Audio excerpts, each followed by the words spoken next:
Mga kapuso, bantayan pong mabuti ang inyong mga anak o kasamang bata kapag kayo namamasyal. Sa isang supermarket sa Caloocan, isang batang lalaki ang natisod sa escalator. Kaya siya'y napahiga at naipit ang kamay. Nakatutok si Katrina Son. Kuha ito ni Marksy sa isang pamilihan sa Monumento. Sa letratong ito makikita na nakahiga ang 7 taong gulang na batang kinilalang si Felix Aparejado habang ang kamay ay nakaipit sa escalator. Nangyari ang insidente bandang alas 7:30 kagabi sa ground floor ng Pure Gold, Caloocan. Di para umiiyak ang bata noong una. Pero nung tinakpan ng tarpaulin ng staff at guard ang area, doon na umiyak ang bata.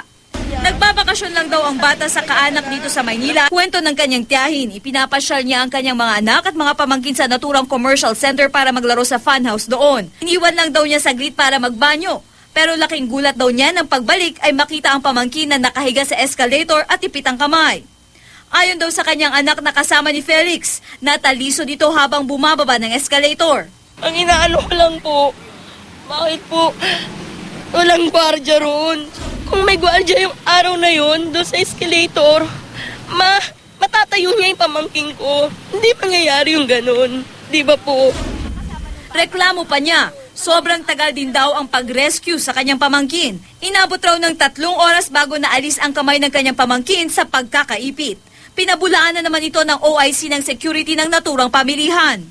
Hindi po totoo yun kasi kami naman sa security sa Pure Gold, nakapaikot na kami doon and then may 2 rubing, so nakita namin kagad yun. Actually ako po yung nakakita kagad nung sitwasyon ng bata. Nang makita raw nila ang pangyayari, di na sila nag-aksaya ng oras at tumawag na ng rescuers para matulungan ang bata. Hindi namin basta makuha kasi ipit na ipit siya eh. Yung handle noon, nakaganon na mismo eh. Pumasok mismo yung pinakakamay niya doon. Balik gumano siya, nag-clamp siya, nag-lock. Kaya hindi mo pwedeng basta hugutin. Agad din daw nilang nilagyan ng oxygen ang bata. Binigyan ng paunang lunas at itinakbo sa ospital kung saan isa sa ilalim daw sa operasyon pero ligtas na sa kapahamakan. Sasagutin naman raw ng pamunuan ng Pure Gold ang lahat ng gastos sa pagpapagamot sa bata hanggang sa gumaling siya at lumabas ng ospital.